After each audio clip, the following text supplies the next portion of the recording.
where mutual trust defines the entire core of the institution. The way the world is emerging today, that core tenet of trust is under threat. That threat is coming from so many different angles. Deep fakes, which can make you believe things which have never happened anywhere. Disinformation barrage, which can cause that sense of distrust which doesn't exist in the real life, creating synthetically generated pictures of people, well respected people in the society. अरे यार EMI किराया दवाई कैसे manage करूं? एक जुगाड़ है, अच्छा पैसा मिलेगा। क्या? अपना बैंक डिटेल्स दो, कुछ लोग पैसे भेजेंगे, फिर उनके बताए अकाउंट में ट्रांसफर कर दो, कमीशन तेरा। That content, all that news, so-called content, whichever we want to put it in, when it reaches the common citizen starts questioning the very basic structure of the society. That's something which is a big threat. And this is not something that we in India are observing. My interactions with practically every country, every society is struggling with these issues now. How do we rebuild that trust within the institutions? The institutions which have been created over centuries, how do we rebuild that trust? How do we protect these institutions from the threat which is emerging from the current shape, the current form of the world? That is the inflection point where we are standing today. And in that inflection point, online safety of our citizens is becoming a major concern. The entire society today is struggling with so many issues which need to be addressed in a very decisive way. That time has now come. Online safety, where safety is safety from authenticity of news content, safety of our children, safety, protection against obscenity, protection against synthetically generated fake content. All those items really need a very decisive step today, because they are basically challenging, they are basically destroying the fundamental tenet of our society, which is the trust in different institutions, which the society has created over centuries. And in this, we must realize that the nature of internet has changed. The nature of internet, which emerged decades ago, was very different from the nature of internet which is there today. No longer is the case where internet was open sourced, where it was basically used to exchange information between different parts of the world. Today it has become a powerful media outlet where, like media, the platforms must take the responsibility of what they are publishing. The times are gone when a platform could say that they are not responsible for the content. Those times are gone, because the platforms themselves have changed from being pure platforms to becoming hosts to the world.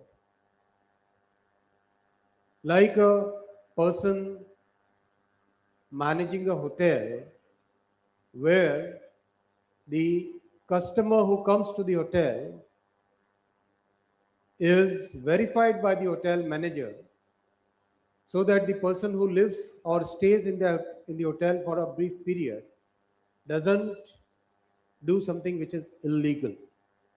That same responsibility platforms must take.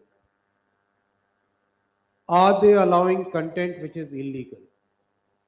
Are they promoting content through the algorithms which is fake? Are they causing harm to the citizens, especially to children? Are they causing, are they inciting commitment of crime? All these questions platforms must now answer. And they must take the responsibility for the harmful content which is there on the platforms.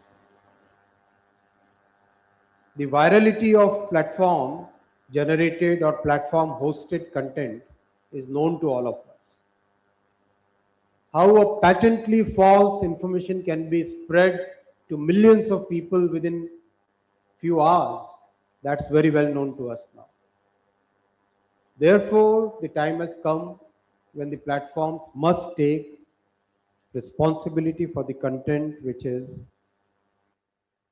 hosted by them. There has to be a user content for all the synthetically generated, user consent for all the synthetically generated content. How can a video be generated of a big news anchor, a famous news anchor, where the news anchor is in that synthetically generated video trying to advertise for some medicine? That's just not done. IT industry leaders video coming up without his consent, where he's asking people to do something or invest in some particular mutual fund.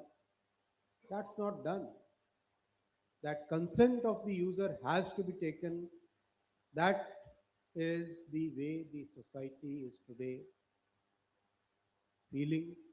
That's the way the society is today coming to some sort of consensus. That time has come when the platforms must take proactive actions on cyber frauds, on cyber crimes. We have seen what happened in Ghaziabad. In the recent past, we passed a law by which crores of families are saved from becoming absolutely bankrupt by losing out their money to the online money games, where the algorithms are so designed to make everything addictive. And after winning some small amounts, there is no chance that a person playing on those games will ever be able to be a net winner. All those things are real challenges that we are facing today. We have very intensely interacted with the platforms in the recent past, and we have very categorically told the platforms that please make sure that you are taking all steps which are necessary for protecting our citizens from the harms, ensuring the online safety of our citizens, and making sure that the platforms are not used for propagating illegal acts and committing crimes or inciting crimes. The courts are also very concerned because it's affecting every part of the society. Judiciary is concerned about it. One after the other, judicial judges, honorable judges are expressing their concern about the harm which is coming to the society. The parliamentary committee is also very concerned about it. In the recent times, they have done very extensive consultation with all potential stakeholders, and they have given a very comprehensive report. I would like the media persons present here and the platforms who are present here to please go through that committee report in detail. It's a very comprehensively written report. The fundamental point is, if a user has a concern, if a user has a complaint, if a user has a grievance, if a user has a potential harm that is coming to that user, what is the mechanism that platforms have done to protect the users from the harm? Are the platforms taking proactive steps to protect the citizens from harm? Are the policies of the platforms and the technologies of the platforms, are they tuned towards protecting the online citizens? Those are the fundamental questions that need to be answered. The platforms must also share revenue in a fair way with the people who are creating the content, whether it is news persons, the conventional media, the creators sitting in far-flung areas, large influencers, small influencers, the professors and researchers who are disseminating their work using the platforms. Everywhere, the concern, the principle now has to be set right, and there has to be a fair share of revenue with the people who are creating the content. The people who created copyrights, the people who created the original content, the society grew on the basis of that intellectual property. And if that intellectual property is not well respected and not fairly compensated, then the growth of the society, the growth of science, the growth of technology, the growth of arts, the growth of literature, that will all get stunted, and the human growth which has happened over past thousands of years will get derailed, will get muted, will get stunted. That incentive for creating the original work and getting that fair compensation and the fair appreciation from sections of the society, from the entire society, must be respected, must be valued. I will request all the platforms to rethink your revenue sharing policies, because that is also one of the major concerns that the entire society today is raising. And if this is not done voluntarily, then there are so many countries which have shown the path to get it done in a legal way. Therefore, I will request through this platform, through this conclave today, that platforms must wake up, must understand the importance of reinforcing trust in the institutions which human society has created over thousands of years. Platforms must take the responsibility for the content that is hosted by them. The online safety of children, the online safety of all citizens is the responsibility of the platforms. Non adherence to these principles will definitely make them responsible, because the nature of internet has changed now, and synthetic content should not be generated without the consent of the person whose face or voice or personality has been used to create the content. Time has come, friends, to make that big inflectional change.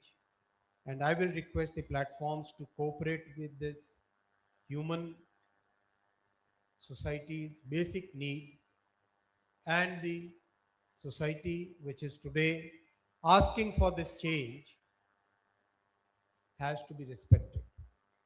Thank you, friends.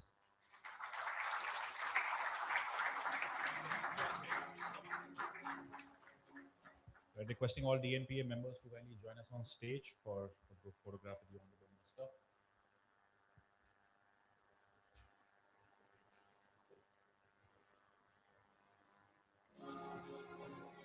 We are grateful for the Honorable Minister's visionary address and for setting a clear forward-looking direction for the conversations ahead. Thank you, sir, for your time, leadership, and valuable insights. May I request everyone to join me in expressing our sincere appreciation with a warm round of applause.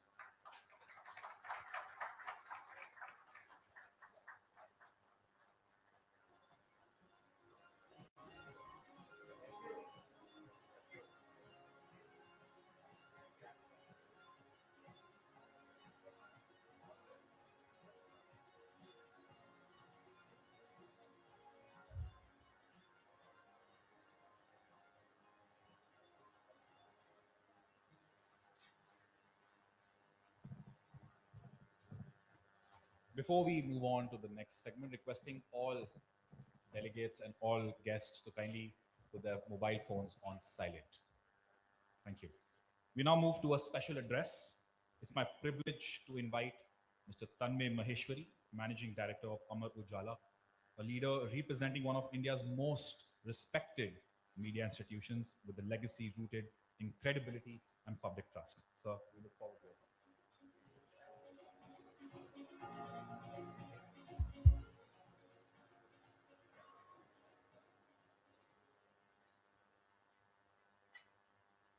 Good morning everyone, आप सभी को मेरा नमस्कार. Addressing this after the amazingly insightful and in-depth session of the Honorable Minister is a challenge in itself, because of most of the notes which I had made are actually exactly resonating with which the Honorable Minister had said. I would also like to welcome Mr. Krishnan, who has just joined us. How are you, sir? Also, a very warm welcome to Lautia ji and to all my colleagues, fellow speakers. Thanks a lot for taking out time and joining us on this day. The theme of this year's conclave: the new world order of news. And it's really good to see various participants from media, from big tech. Durga is here. A lot of our folks from the technology companies. All of us come here to collaborate and co-create. But I start with a quick story as always. This is of the AI summit which happened recently. My colleague, Pavanji, and me, during the summit, had an opportunity to meet one of the AI industry leaders. He was talking about the model layer, the application layer, the power layer, and we candidly asked him, what about the content layer? He looked at us and said, we will figure it out. I said, but sir, will there be ever a model where we plan to coexist? Because ultimately, content is the oil for this engine. He said, no issues. We guys will find a way out. And then he said, I don't think so. Something large is going to happen in this entire domain. Then I went deeper into it. And I said, how does these models get trained? 10 bar tie adjust कर चुका हूँ, 100 बार good morning practice कर चुका हूँ. Content mafias who would crawl data from us and feed it into all these algorithms.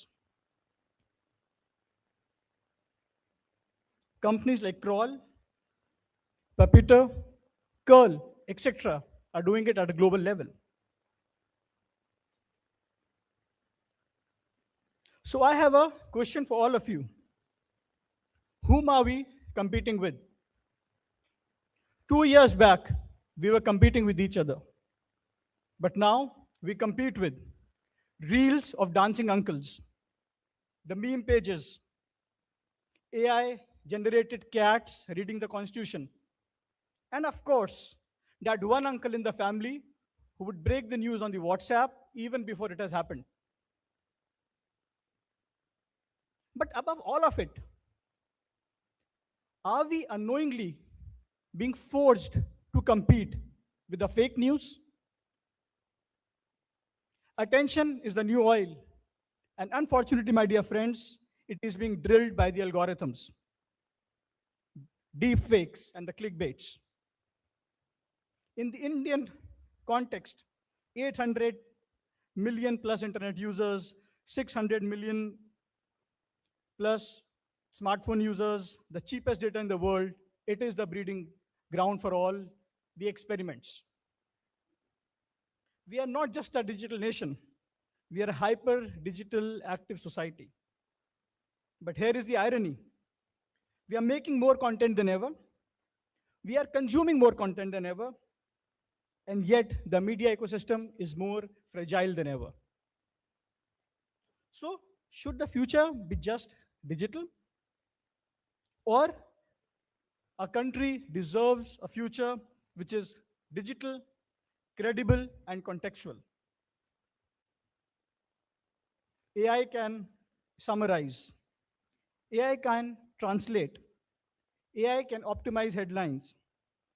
But I think that AI cannot attend a village panchayat in a 45-degree heat and understand the pain of a local villager and share it with the nation so that his voice is heard.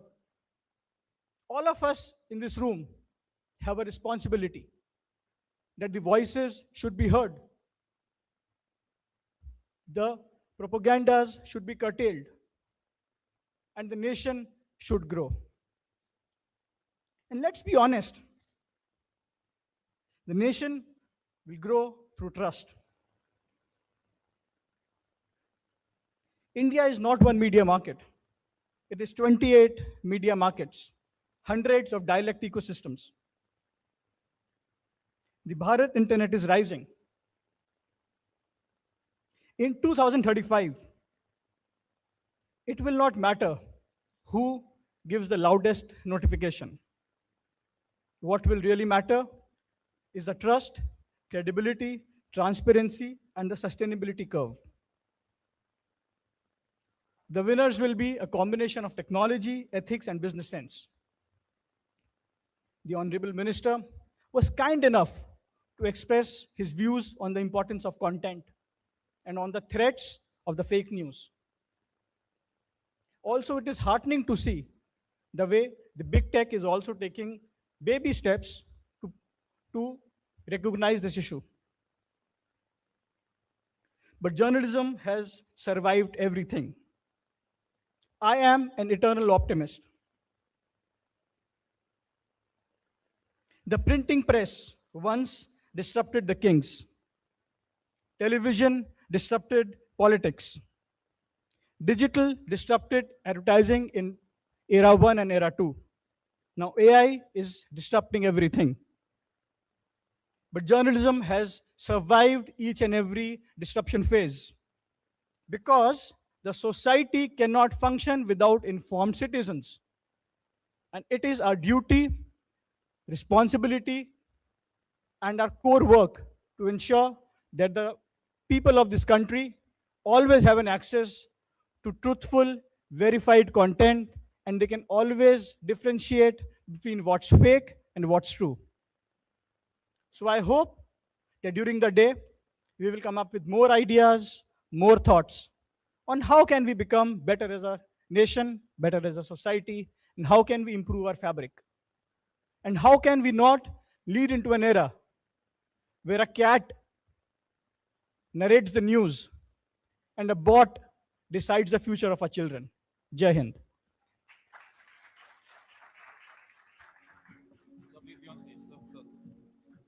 Requesting Ms. Mariam to kindly join us on stage to present a token of our appreciation to Mr. Tanmay. Thank you, Mr. Maheshwari. Please, for your thoughtful and forward-looking address. Please, please, please, please. Your insights have set a strong foundation for the discussions ahead and reinforced the responsibility that comes with shaping public discourse. Ladies and gentlemen, a huge round of applause.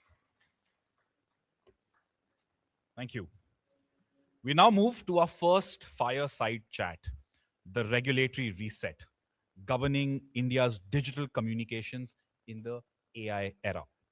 Please welcome to the stage Mr. S. Krishnan, Secretary of METI, Government of India, and our moderator, Mr. Pavan Agarwal, Deputy Managing Director of Dainik Bhaskar. Before we begin the conversation, I would like to request Mr. Agarwal to kindly felicitate Mr. Krishnan with a token of our appreciation.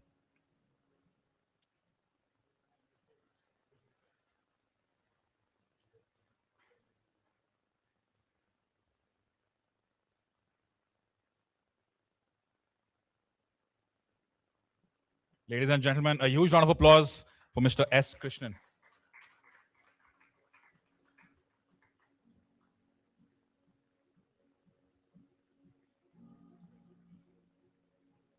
Thank you, gentlemen. Mr. Agarwal, the floor is yours.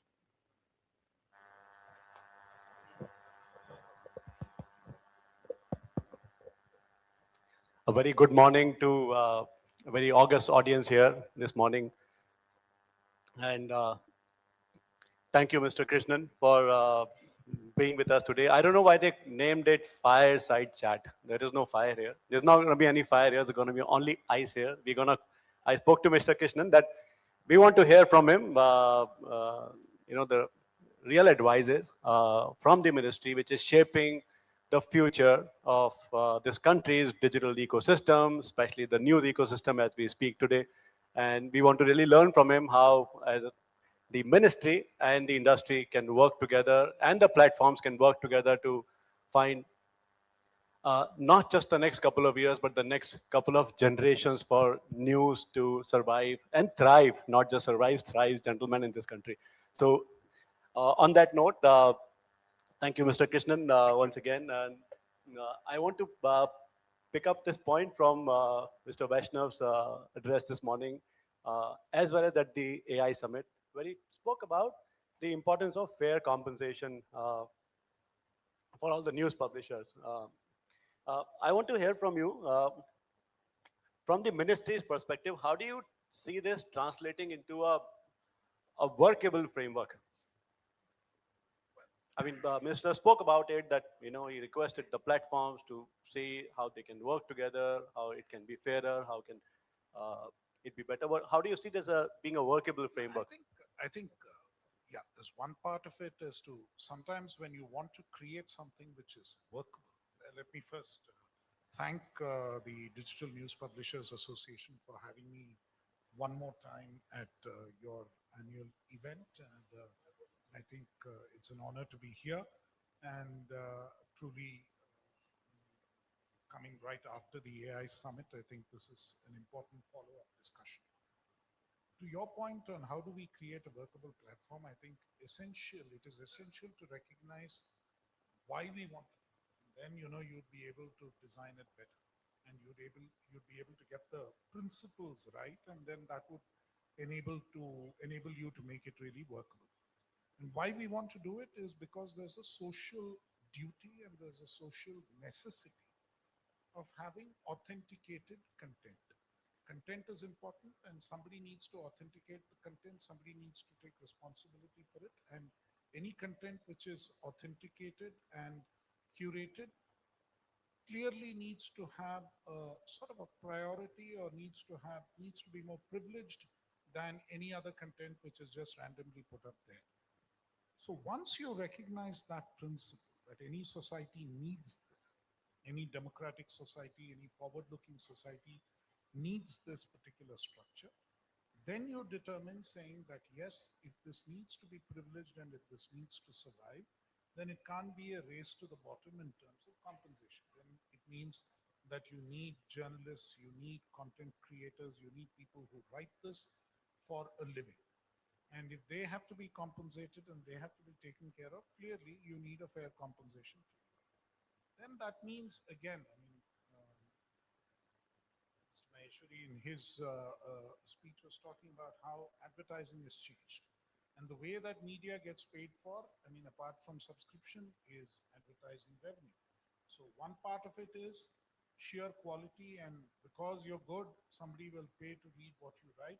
And therefore, there is a subscription revenue. Another part of it is, even if somebody is not willing to pay, there is someone else. I mean, because your content is good and they know that many people will come and see what you have to say, they will pay for the advertising, and therefore you need to get a fair bit of that advertising revenue from the platform companies in order for you to survive, and that needs to be taken care of. Now, this is a process which needs to be ensured, and I think this has been a discussion which has been going on for some time.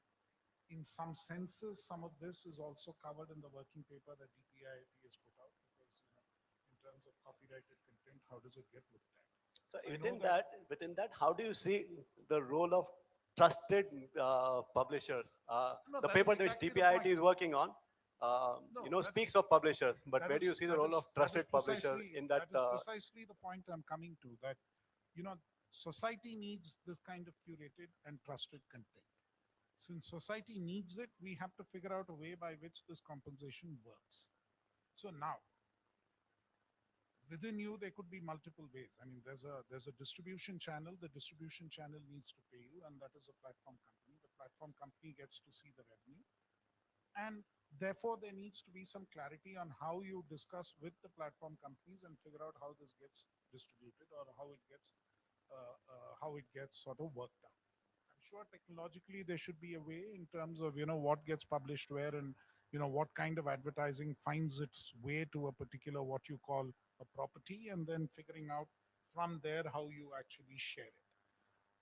That could be a process of negotiation, or that could be, and ideally it should be that, because it's a question of internally there are variations in quality. Somebody who does better quality needs to be rewarded more, and if we sort of try and fix anything which is ad hoc and across the board, it doesn't work in the interest of quality. It reduces everybody again down to the same level.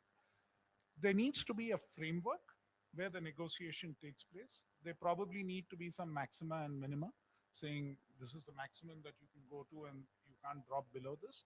But within that, give flexibility for people to figure out where they want to strike a particular bargain.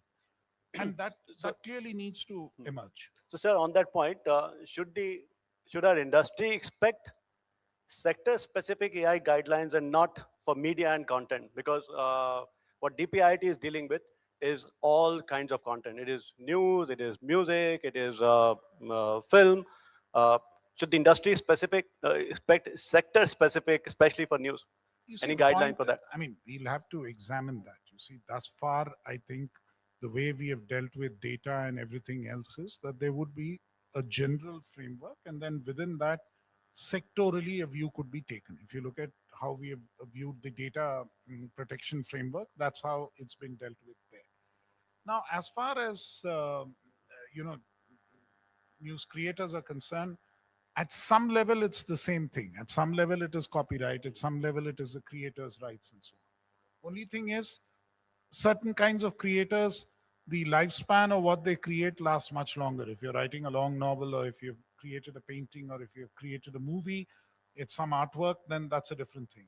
When you're talking about news is more ephemeral in the sense that it's relevant today, maybe not so relevant in the next 1 year from now, but may again become relevant because it's archived and available. 50 years from now, if you're going to look back, then the archival records may be important. So it depends. I think at some level, there is still the copyright issue which dominates this. At some level, it is also that there's a deeper societal role in terms of bringing it out faster, and therefore it may not be on par with an artwork in terms of being eternal, but it is important enough for society to happen. So clearly, we will have to have a specific approach to this area. Historically, legally, we have had that specific approach, and we need to have that specific approach.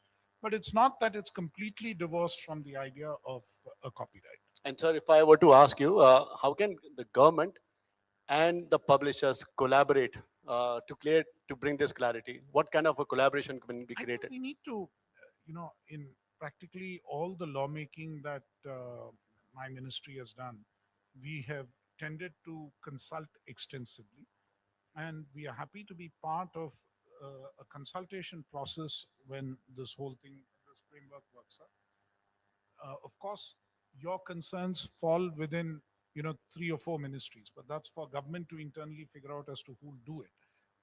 Yes, so already now we are talked with about MIB, there's MIT, DPIIT, DPIIT, so I mean, we'll have to figure out our organization structure. If technology is changing, if things outside in the outside world are changing, we'll have to figure out a way in which Could we we do expect, sir, a nodal agency dealing with publishers to, because this is a very sensitive topic and requires quick addressal and requires addressal in the next See, couple of years. I can't speak for ministries other than mine, or I cannot say that everything should be centralized. If I were to ask you if Look, you had I a mean, wish list, the question is, if something has to be delivered, there's a process.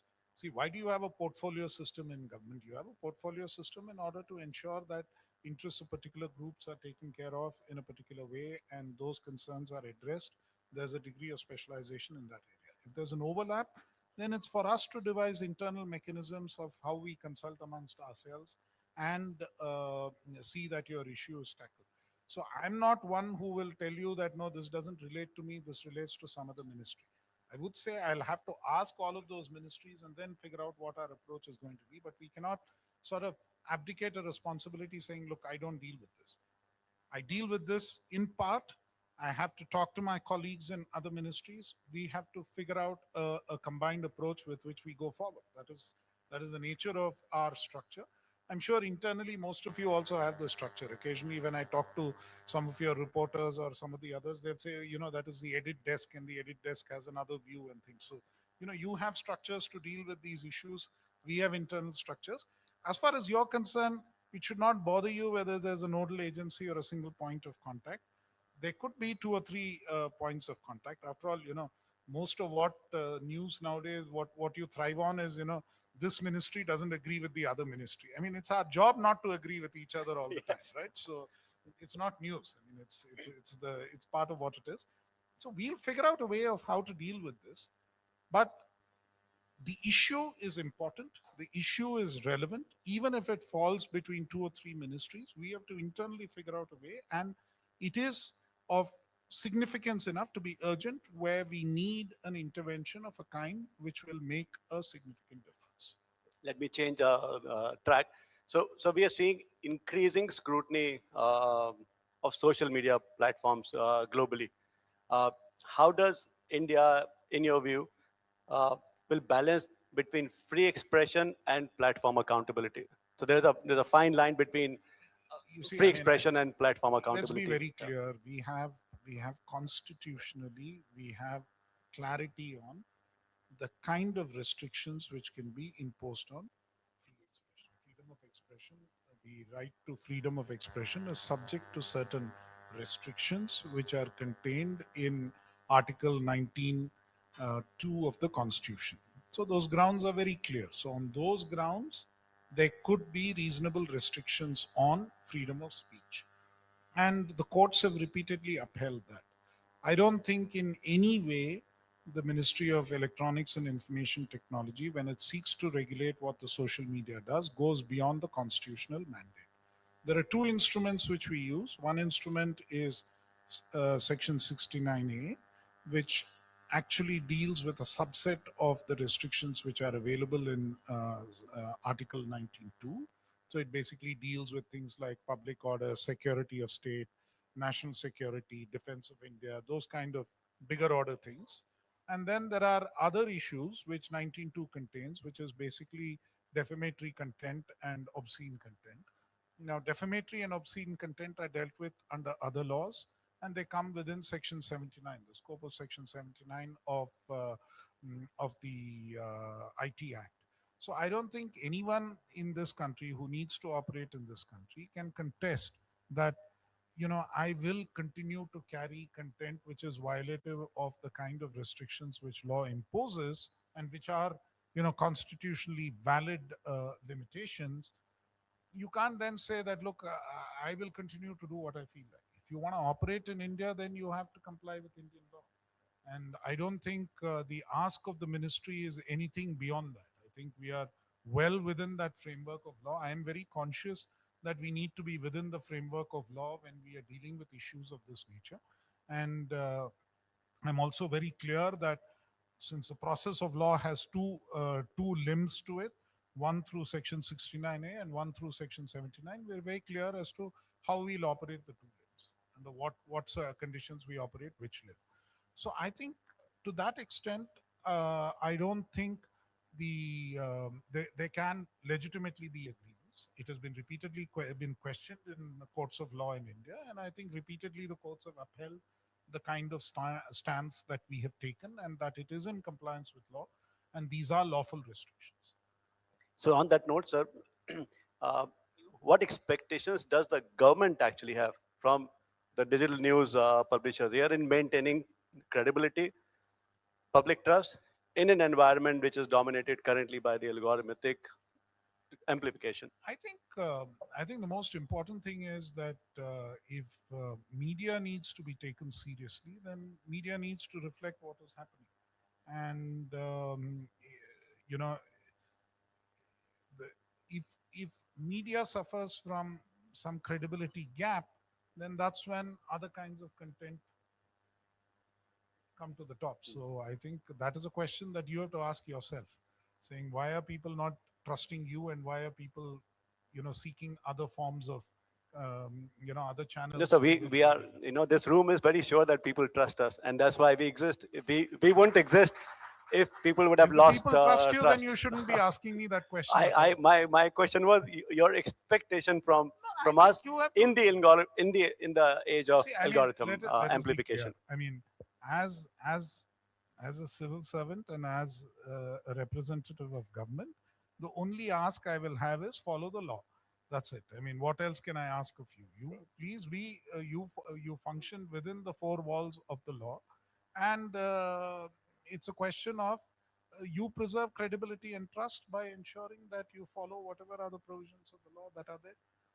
I mean, that's all we have to ask of you. And thereafter, it is, whether you are credible or not credible is something that the people have to judge. It's not for us to judge. Sir, if I were to ask you one opportunity for deeper government industry collaboration in the year 2026, what would that be? Deeper government and industry collaboration. I think, the opportunities that exist to, I mean, METI primarily deals with the technology, right? We are agnostic to the content and what goes on top of the technology. I think the opportunity to actually utilize this technology and the opportunity to actually leverage this technology more effectively and to educate people on the possibilities of the technology are immense. And in a context where things are so rapidly changing, keeping people abreast of these developments is something which is very significant and immense. And I think that's something that media can truly play. I don't mean to scare. अरे यार EMI किराया दवाई कैसे manage करूं? एक जुगाड़ है, अच्छा पैसा मिलेगा। क्या? अपना बैंक डिटेल्स दो, कुछ लोग पैसे भेजेंगे, फिर उनके बताए अकाउंट में ट्रांसफर कर दो, कमीशन तेरा। इतना इजी? अरे काहे का इजी, ये मनी म्यूल है, इलीगल पैसा घुमाते हैं दूसरे के अकाउंट से। ये अपराध है। अपराध? जेल के बर्तन धोने पड़ जाएंगे। ना भाई ना, जेल नहीं जाना है। RBI कहता है जानकार बनिए, सतर्क रहिए। At the forefront of so much else. Earlier, various other societal issues are there. And sometimes, technology is possibly just a means or even the messenger. So, you don't want to shoot the messenger. But so you don't want to constrain technology in terms of that being suppressed because it's sort of amplifying a message. I think the more important thing is if you create the right kind of content, the technology will help you amplify the right kind of message. I think that's the message which needs to go. So you spoke of, the legacy, the trusted publishers following the law, which, what is one strategic shift that you would advise legacy publishers to make to remain relevant in the AI era?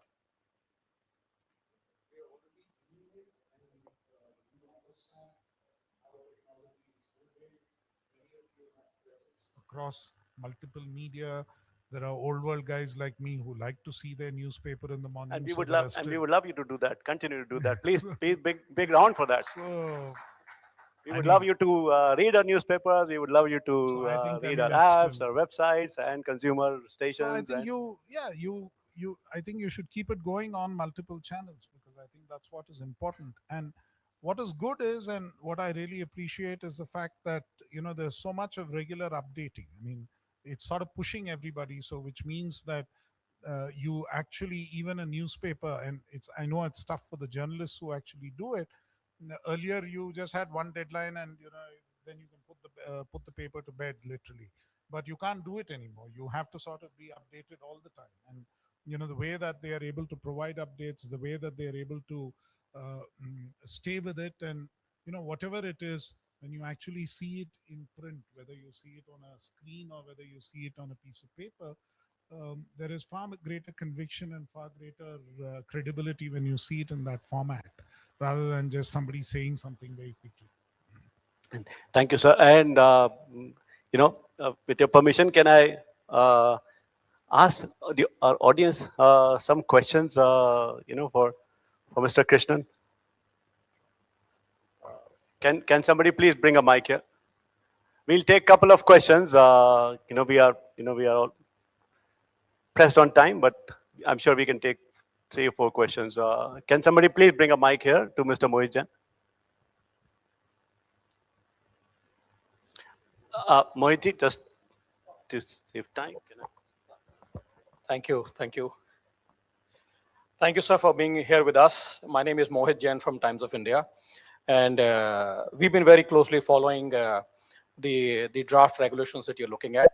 And we're very hopeful that that there is going to be a hope for a better partnership between the platforms and the content creators.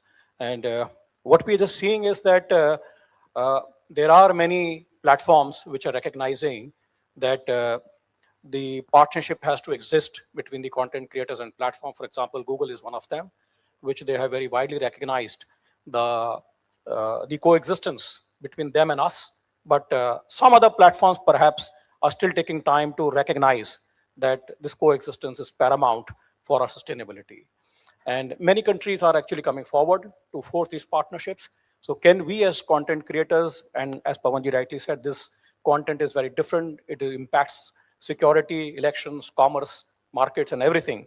So can we just seek a greater level of support from the government to try and see that how we can bring a greater level of sustainability in that? I think I already answered that question in the earlier part of what I said.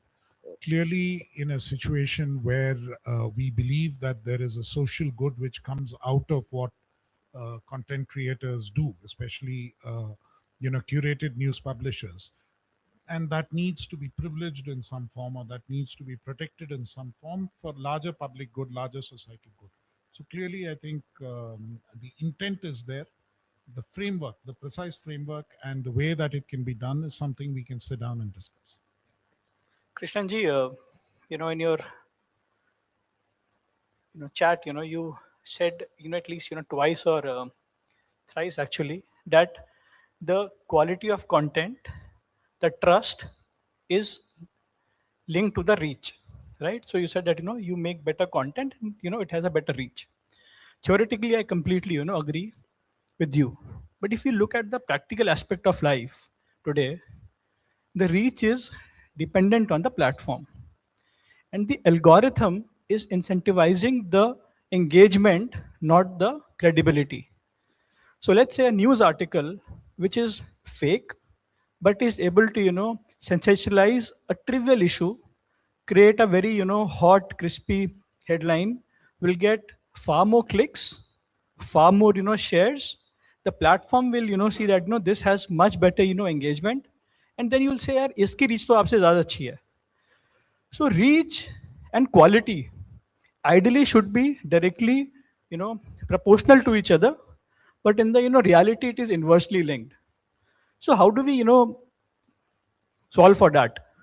I think that's it's a deeper reflection on society. I mean, what you say is absolutely true, but then that's a deeper reflection on society as to what we are, what people want to see very quickly. I mean, we've been victims of some of that in coming straight off the AI summit. I mean, there was so much good, and then some little thing, picks up, and that's what everyone is interested in. So that's partly the way society looks at this. And that, I think, all of us have a duty, whether it's government, whether it is responsible media, all of us have a duty to educate people the right way about, what needs to gain prominence and what needs to be in the public discourse much more. And that is something that is a broader education issue, but where I think we play a role. And I think the best or the most recent example is what we have attempted to do with synthetically generated information. In fact, we said that you need to label synthetically generated information. But just because we have said what you need to do is label, it doesn't give you a right to put out what is illegal or what is unlawful. So there are categories of unlawful information which are defined. Now, fundamentally here the question is that somebody looks at a piece of information and is aware that this is artificially created or this is synthetically generated, and then they make up their minds as to whether this is good, bad, indifferent, whatever. Fundamentally, this is an educational thing. Somebody actually suggested to me very seriously that there is so much of synthetically generated information, so much of the clickbait kind of stuff. Probably you should premiumize authentic information. I mean, which is the other way of looking at it. Now, in a sense, then that you're actually permitting the bad to drive out the good. And that, to my mind, is conceptually a problem. We are open to discussing this issue. Fundamentally, I think as a society, we have to take that call. And what we can do, we have attempted to do from a technological lens of saying at least where it is synthetically generated, where it is likely to be a fake or a deep fake of some kind, label it. You have a responsibility to label it because people have a right to know. And if you do that kind of stuff, I mean, you see it online all the time, right? I mean, you click on one story, which is a perfectly legitimate, valid story. Right below that will be some story of a huge anaconda which has been found or something. I mean, this is what you see all the time. And, everyone knows it's falsehood, but why is it there? And, who... A rhythm sensed before it's heard. That it should be there at all, and you don't find anything worthwhile as you scroll down except the main story that you picked up somewhere else. So this kind of I guess, I mean, in a sense, there's a parallel profession to digital news publishers, which is, people who do the advertising part.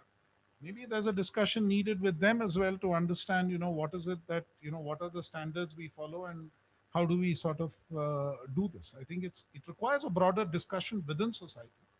From the government side, I think we have done what bit we can.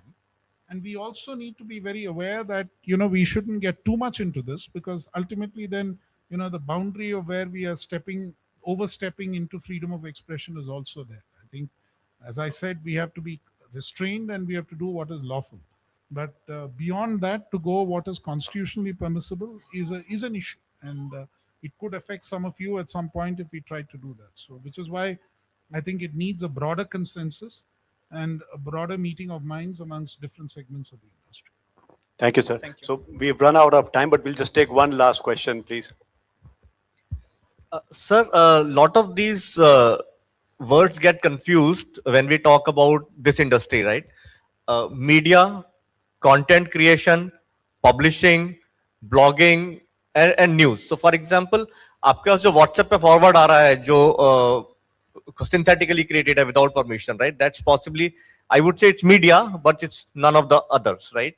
Some influencer sitting outside India could be content creator, but not news, not publisher, not media. So in all of this, जो genuine news publishers हैं, right? They are getting bundled in policy making with all of these other actors, and not every actor in the ecosystem has the same genuine intent. So how can we work with you and the ministry to make sure that at least there is recognition of a separate category of people who are doing the right job for generations and decades, right? You see, at a, if I were to answer this at a philosophical or at a level of understanding the issue, I agree with you 100%. I think that is essential. We need to define this carefully and we need to do it. If I took the easy way out, I say you should ask my colleague, the Secretary for Information Broadcasting, because content is primarily their concern. We are bothered with the technology and that layer. But I think you have a very valid point, and we have to sort of make sure. It's a bit like the same point that, why can't we privilege the authentic content, or why can't we say that this is authentic content, label it so that it gets greater credibility and reach? I think we are on the same point as far as that is concerned. So on that note, thank you very much, Mr. Krishnan, for joining us today and sharing very candidly your views with us. Really appreciate that. Thank you very much.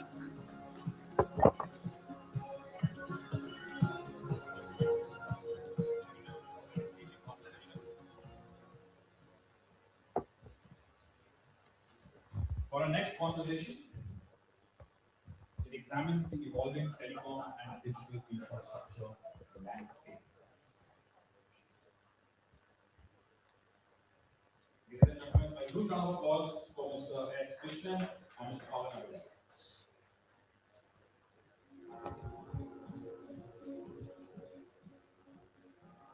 Our next conversation examines the evolving telecom and digital infrastructure landscape.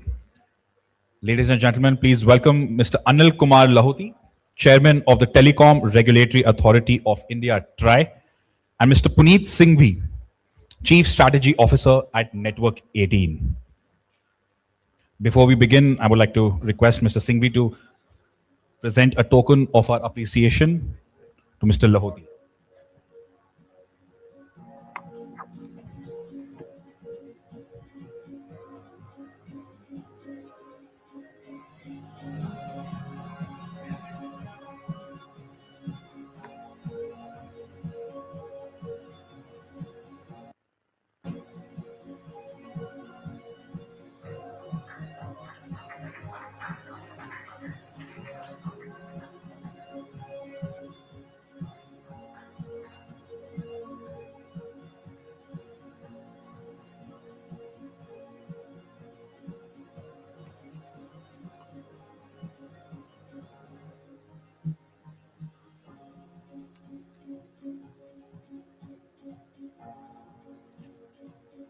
Thank you, gentlemen. Mr. Singhvi, over to you.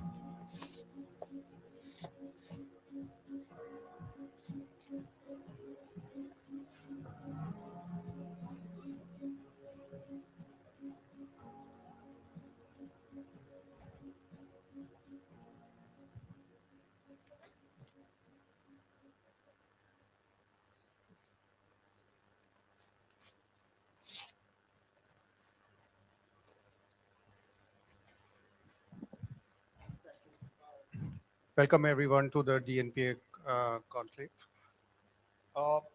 This is a very well-timed session and follows what Pawan discussed with Mr. Krishnan on the core technology and the regulation around the content and how it's getting consumed and what kind of controls are needed. And it's well-timed because it's going a layer deeper to deal with the infrastructure that enables all of this content, communication, and connectivity. And there's no better person to talk to us about it and from a vantage point of the industry than Mr. Anil Kumar Lahoti, Chairman of TRAI. Welcome, sir. I wanted to start out, not so much. We'll go deeper into the topics and the issues and the things that we want to touch upon. But I want to start out by introducing the Mr. Lahoti, the man himself. He's essentially a career government person. He's spent almost 4 decades in public life in terms of servicing, and large part of that is in railways, where he was the CEO and the chairman of the railway board in his last stint, and then went on to take on the responsibility of the chairman of TRAI. some of you would know, he also is a part of a very illustrious family. His elder brother, Justice Lahoti, was the Chief Justice of India at one time.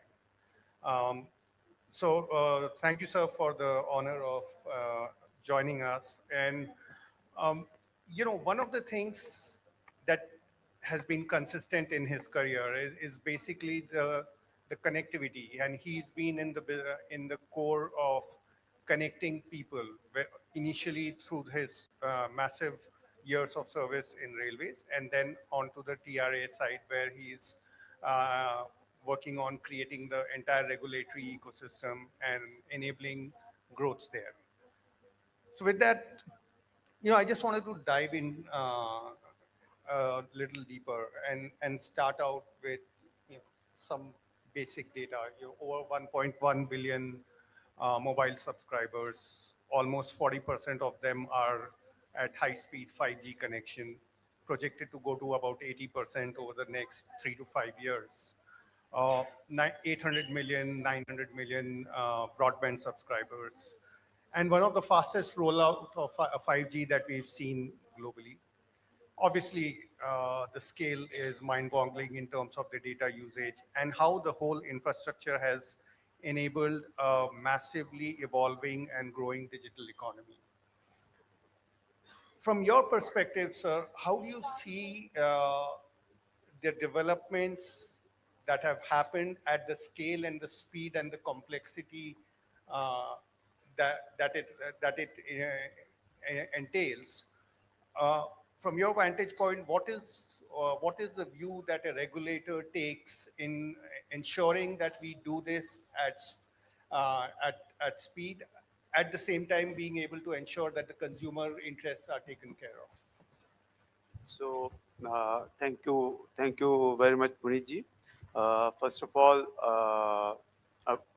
let me thank DNPA for inviting me on this very important conclave.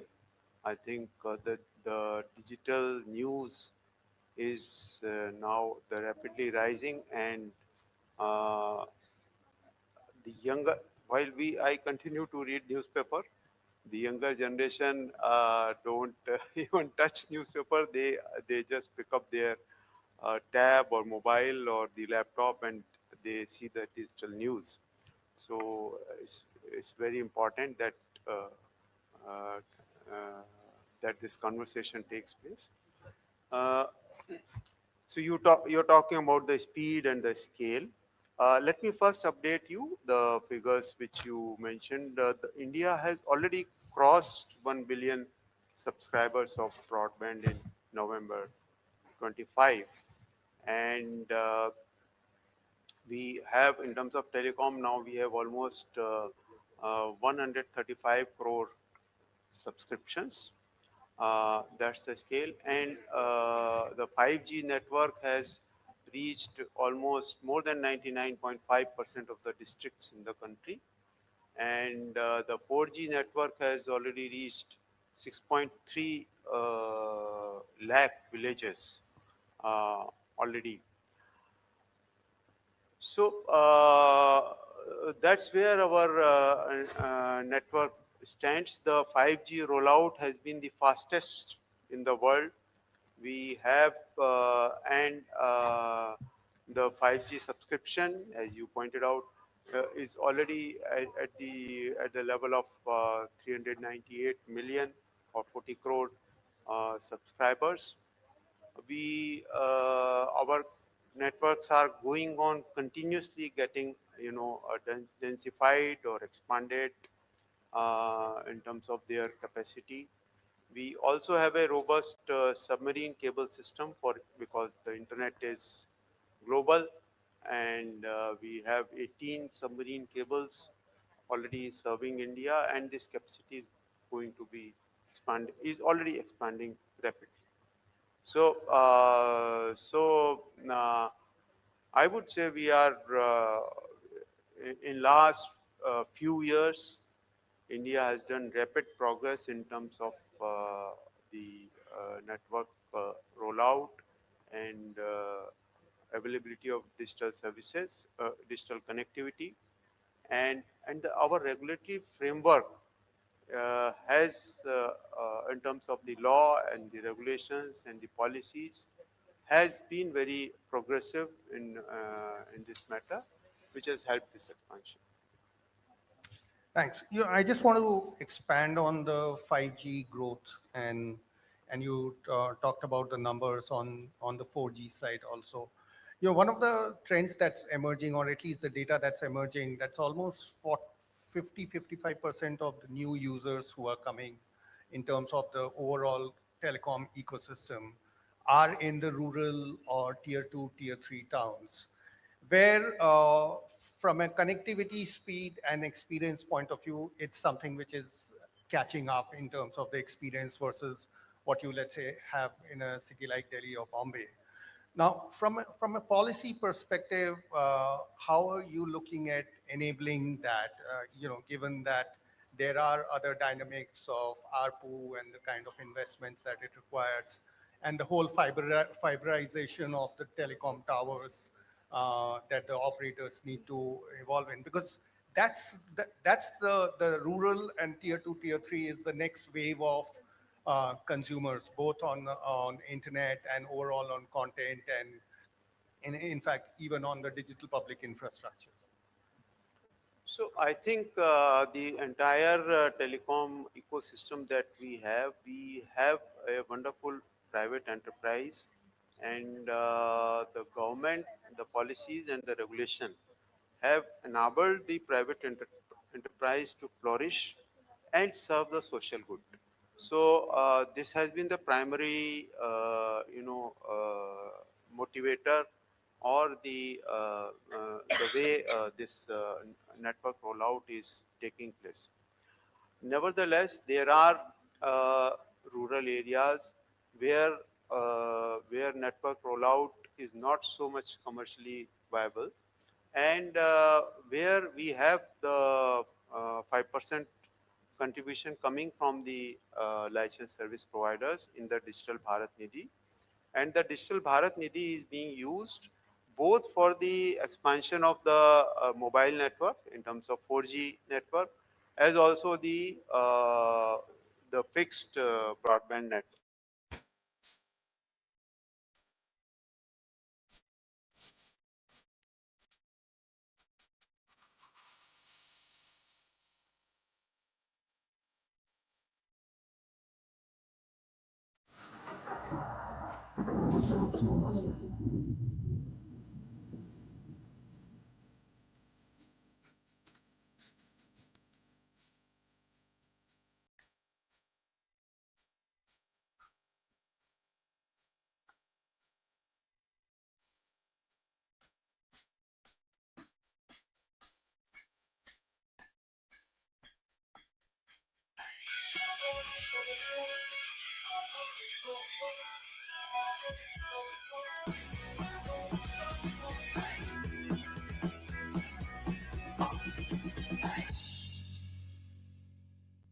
Part of it is the whole spectrum pricing ecosystem, and how historically there has been multiple debates around it.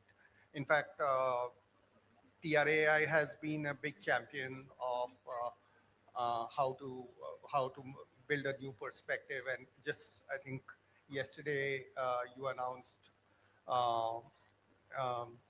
the whole auction of almost $2 trillion worth of spectrum across various frequencies. From a growth perspective, is there a rethink in the spectrum allocation that you're looking at, or the valuation? The recent announcement did mention about some sort of a rationalization in the kind of valuation you want to look at. So,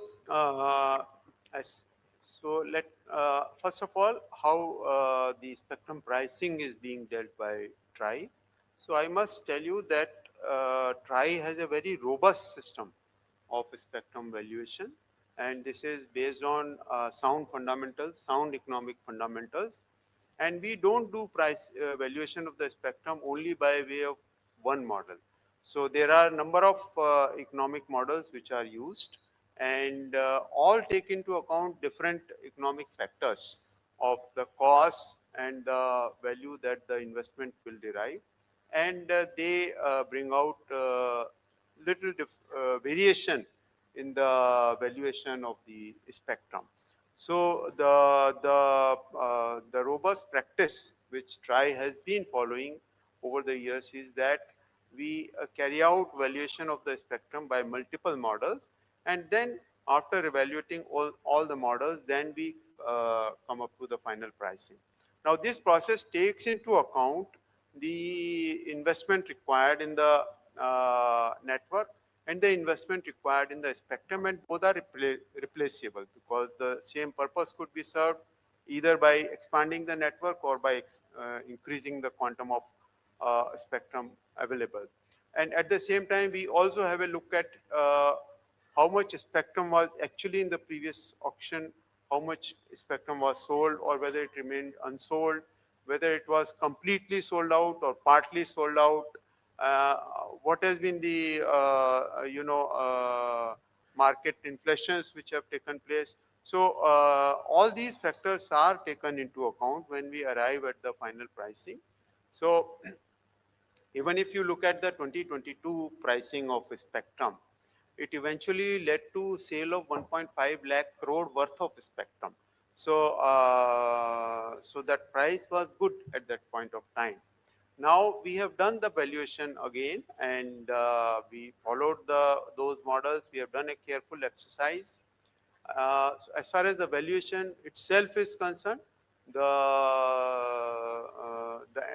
exhaustive valuation exercise we carried out, it has, I would say, resulted into almost a 19% reduction as compared to the pricing that we have done in 22. So there is a further, rationalization of the spectrum price as far as the service providers are concerned. This is not only valuation models, we have considered many other factors which should be kept in view, particularly on the demand side, so while fixing the spectrum prices. So, so I think we have a good spectrum pricing available. Yes. I will also like to add that what we are seeing is only the excess spectrum. Another significant part of the cost of providing the network services is the cost of the backhaul spectrum. So the backhaul spectrum particularly needed rationalization in the costs, and we have given detailed recommendations to the government in December 2025, where there is a significant rationalization of the cost of backhaul spectrum, and where we have acknowledged the growing role of broadband as a fundamental utility in the economy and the society and the governance, and that the role of the backhaul spectrum is fundamental to rollout of the network itself, and therefore it should be assigned administratively and at rationalized prices. So that recommendation we have already given. Okay, thank you. You're moving from cellular connectivity to fixed line broadband. We've seen there is a fair bit of buckets of excellence and buckets of not such a great experience in terms of the connectivity and the speed and all of those things. So there is this divide that we see on the fixed line broadband, and which is sort of another backbone for a lot of businesses and how we are sort of able to get our services across. From your perspective, how would you look at making that a lot more robust, and what are the policy or regulatory interventions that you foresee? So India is a mobile first broadband country where the overwhelming majority of the broadband users are through the mobile. But out of these over 1 billion broadband subscribers, we do have approximately 60 million fixed broadband connections. So now that may seem to be a small number, but these are the fixed broadband connections have much more capacity and they are serving a particular premise. So thereby the number of users actually would be much more. And if we see in terms of as a ratio of the number of households, probably it will come to something around 17-18% of the total households. It's true that in the developed part of the world, in many countries and even in China, the percentage of households covered with fixed broadband is much more. It's bordering on the range of 80%, 90% or so. And I think going forward, as the data consumption rises, and particularly with the rise of AI and the quantity of data, speeds and quantity that are being consumed in data, probably the importance of fixed broadband will continue to rise. So policy interventions are needed to facilitate growth of fixed broadband. Now, there are some positive signs. In the 5G, with the 5G network rollout, we have the fixed wireless access or of the FWA option has become available for fixed broadband, and we are finding very fast rollout of FWA broadband. And almost every month, we can say almost 700,000 new connections of FWA broadband are taking place. And so that's a very good sign which is happening. And if we see growth of or rollout of fixed broadband in terms of urban and rural, if we want to see. So as far as urban is concerned, I think the primary constraint is the right of way, because taking fiber in urban environment is difficult to get the right of way. So of course, the fixed wireless access provides a solution. But I think the long-term solution for this is to have, the common cable ducts in the urban redevelopment or wherever urban developments are happening, so that it is easy for to lay the fiber and provide broadband connectivity, fixed broadband connectivity. As far as rural area is concerned, the digital Bharat Nidhi is already being utilized by the government, and through the BharatNet program, already 215,000 Gram Panchayat are already connected. Although there are questions of reliability of that connectivity, because all these connections do not have redundancy. So they are all like mostly like single fiber going to a particular Gram Panchayat, and any damage then disrupts the service there. So now the government has come out with the phase 3 of BharatNet, which is called amended BharatNet program. And in the amended BharatNet program, ring connectivity is being provided to all the Gram Panchayat. So that will increase the availability, reliability of the broadband in the Gram Panchayats. And the amended BharatNet program also provides, if there is demand, then the fiber will be also extended to the village. And the third factor, which is going to particularly help improve broadband connectivity in the villages, is the satellite broadband, because the satellite broadband would be much easier for the remote areas. It can be immediately expanded to such areas. So, and the broadband connectivity can become available. No, that's great to hear, and it's actually quite encouraging. Which for the group here, we are all content producers, and India's overall digital content economy is hugely dependent and intertwined with the quality.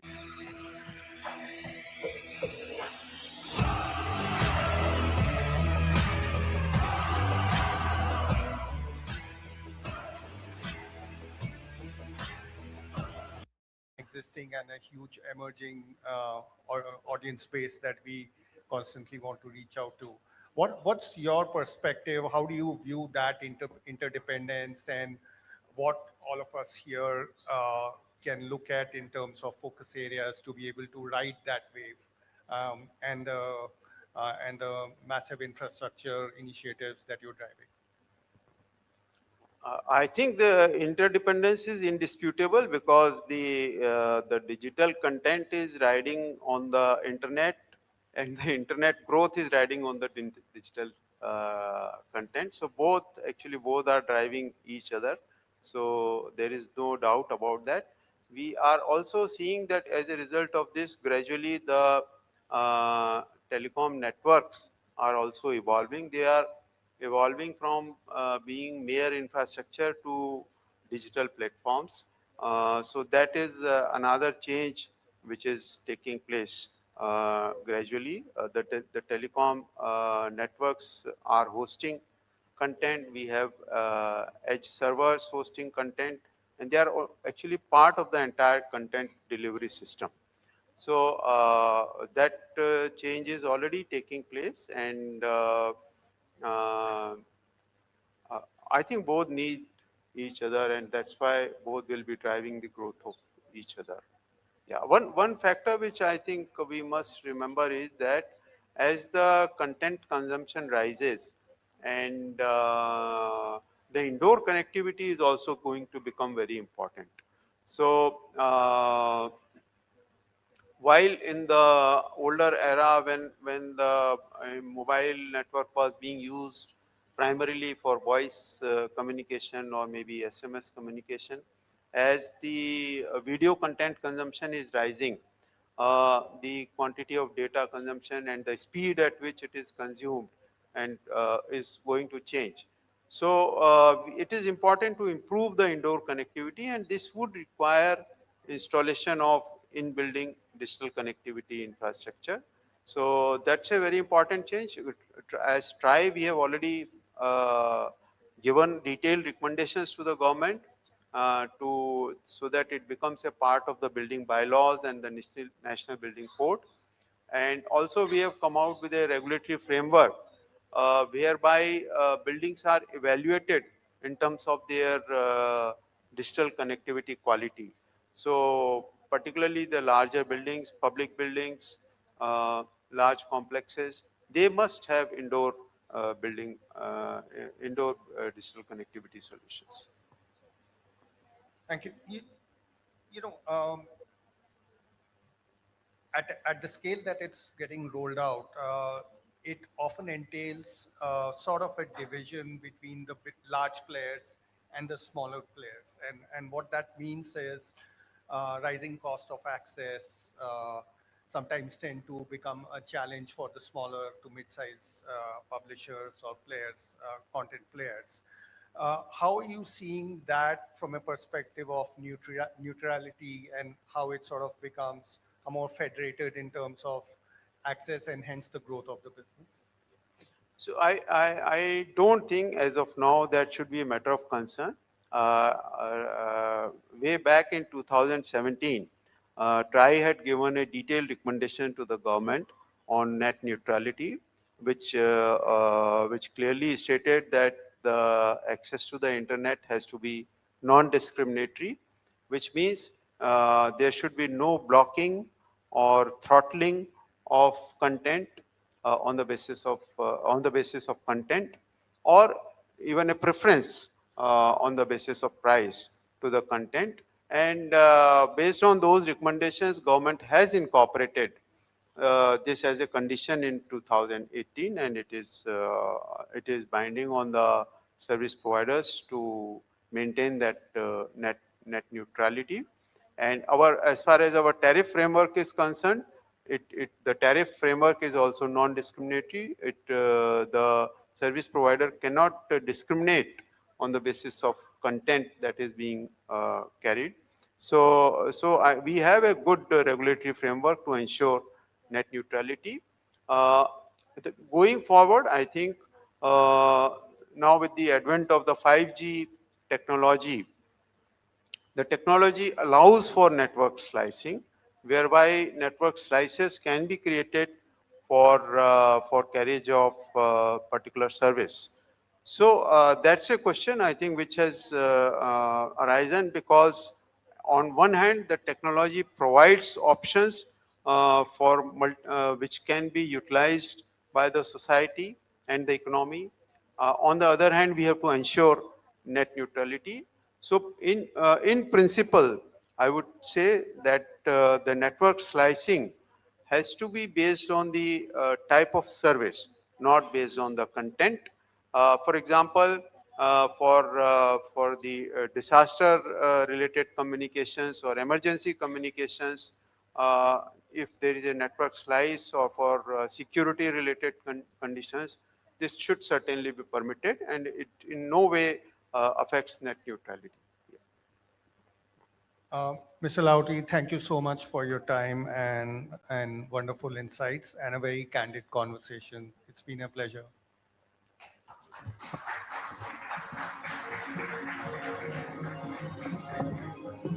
Thank you, gentlemen.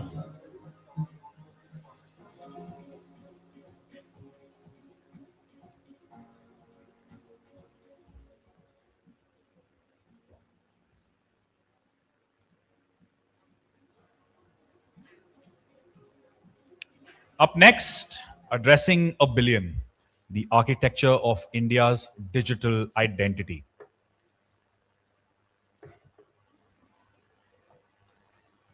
I'm pleased to welcome Mr. Vineet Nair, founder chairman of Sampark Foundation and former CEO of HCL Technologies.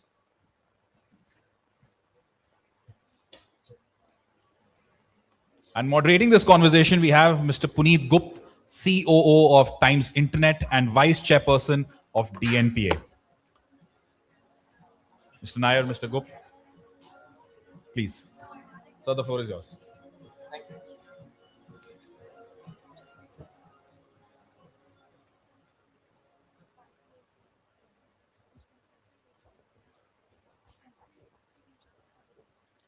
you. Good morning, everyone.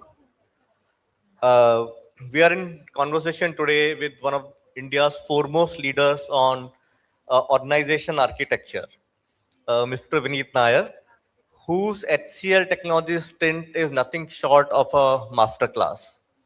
In his tenure, the company grew from less than $1 billion to about $5 billion in global revenue. And his employee-first strategy has become a study material in Harvard Business School. So now with the Saptarishi Foundation, he is also working on improving the teaching quality of rural schools at the grassroots level. Thank you very much, Vineetji, for joining us. Thank you. No conversation today or in the last 2-3 days has started without the mention of Citrini Research.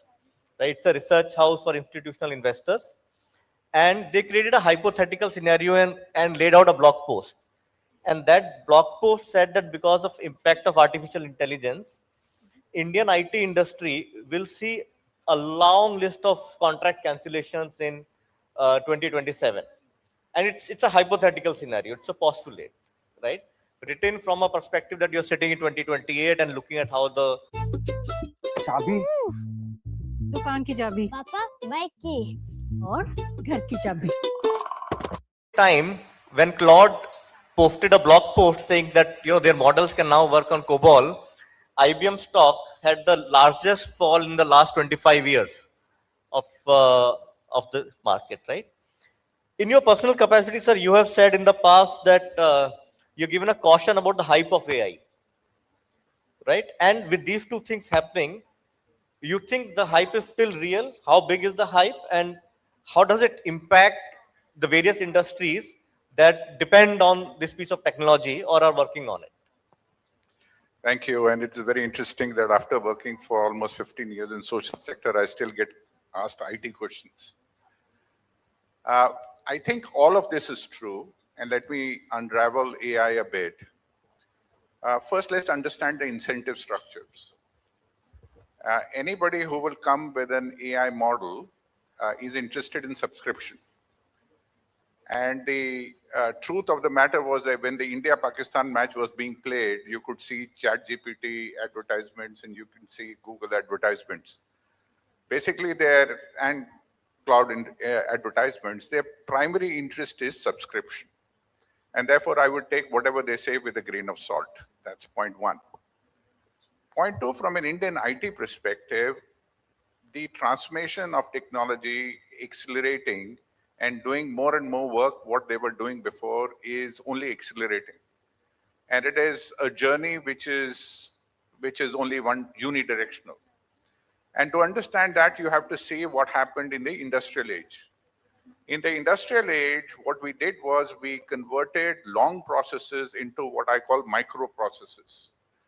What one person could do, 10 people would do in sub-processes, because of which the skills required to do the job reduced, because of which we could train and deploy. And that is the success story of Indian IT. We took college graduate, taught them only one micro skill, and because they could do that micro skill, we could hire 10 graduates to do the same level. And that is the reason the salary structure of the graduates have remained the same despite 20 years or 30 years, because they were taught only one micro skill. Now, what has happened with AI is some of these micro skills are completely getting automated. And because of which the jobs are going to go away. So what I have predicted is that 50% of what Indian IT is doing is going to be done by AI tools, agentic AI, whatever you call it. However, there is another story to this. And the another story to this is the fact that technology spent by corporates globally is going to increase by 8 to 14% depending on the industry you are in. Predominantly because AI is also going to disrupt their industry. And therefore, the ability to be able to deploy technology, so overall budget of a bank, for example, and there was a study done there, an overall spend of a bank, if the revenues remain same, will go up by about 12% on technology. So therefore, the opportunity size is very large. So the challenge in front of Indian IT is the fact that are you part of that evolving solution where the demand is high, or are you trapped in your past where you will hold on to stuff and negotiate with the clients and not give up that 50%, which is anyway going to die? So the response to this situation will determine the future of Indian IT. Let me just add one other perspective, which is India is not Indian IT.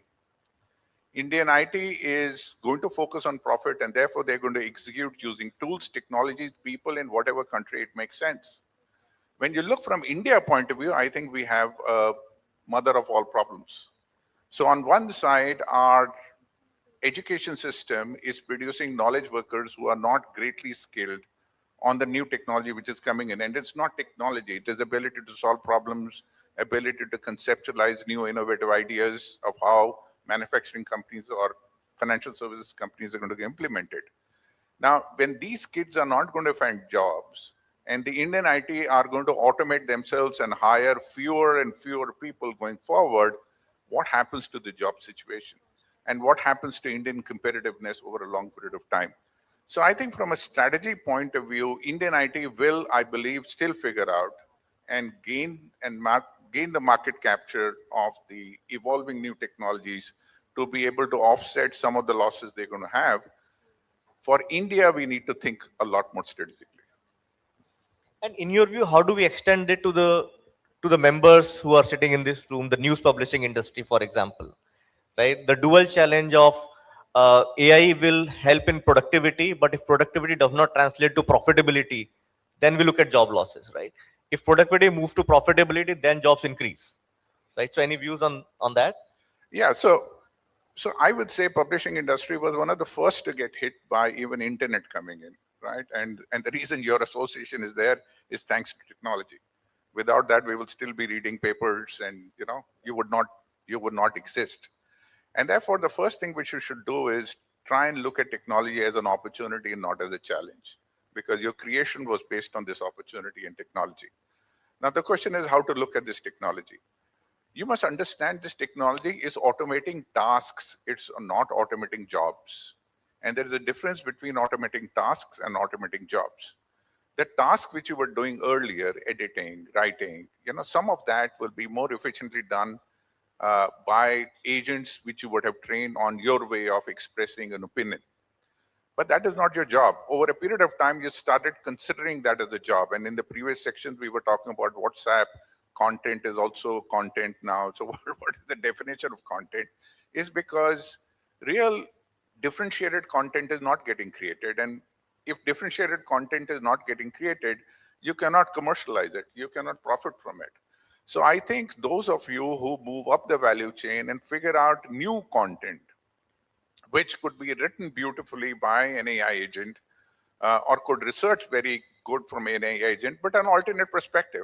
For example, I recently wrote a blog that should we be rolling out AI agents in the hands of children, which is a big thing which is happening world over, when we know for a fact that AI agents hallucinate, they lie, they create on their own, and we are rolling them out in front of the farmers and children who you cannot understand that. Now, perspectives like that, agentic AI or any AI will not be able to create. So the question is, you have to ask yourself, what is the core business you are in? Your core business, or what your core job is, to create an alternate point of view which an AI agent would not be able to create, because AI agent would create what has been done in the past. So convert AI agents into a task, train every single person in your organization, use the AI agent, and force them to innovate, force them to come up with a new perspective, force them to come up with a new angle of a story. When print was there, you would think 10 times before printing a story because it was very expensive. Now that thinking has gone away because you are searching for clicks. No, I'm not saying you are searching for clicks, but everybody is searching for clicks. And therefore, you're not thinking that through. I think with agents coming in, you will think that through. For example, if a Tamil writer can write a beautiful story in Tamil, doesn't understand English, that is going to change. Now you're going to have a Tamil writer write in English beautifully or write in Hindi beautifully and come up with stories which you have not heard before. So the opportunity size is large if you make a distinction between job and task. Great. We'll make a quick switch to the national identity, national infrastructure, from industries that we talked about to the country, right? At HCL, you said employees first, customers second, right? At Saptarishi, possibly you are saying teachers first, students second, right? When we take it to the national stage and talk about a national digital infrastructure, what will be the similar inversion in your mind? Will we say citizens first, policy second, or how will we frame it, right, in your worldview? I think it's a very, very important point to have a conversation, because we do not want to become Europe, where the citizens became dependent on the government for social doleouts. India was a country which was, is a country which was known for hardworking people, middle class families pushing their kids to get education, employment, and drive hard, work hard. And that the only reason Indian IT is done well is not because of entrepreneurs, it's because of these kids. These kids work very hard, they work very diligent, their ability to learn is very quick.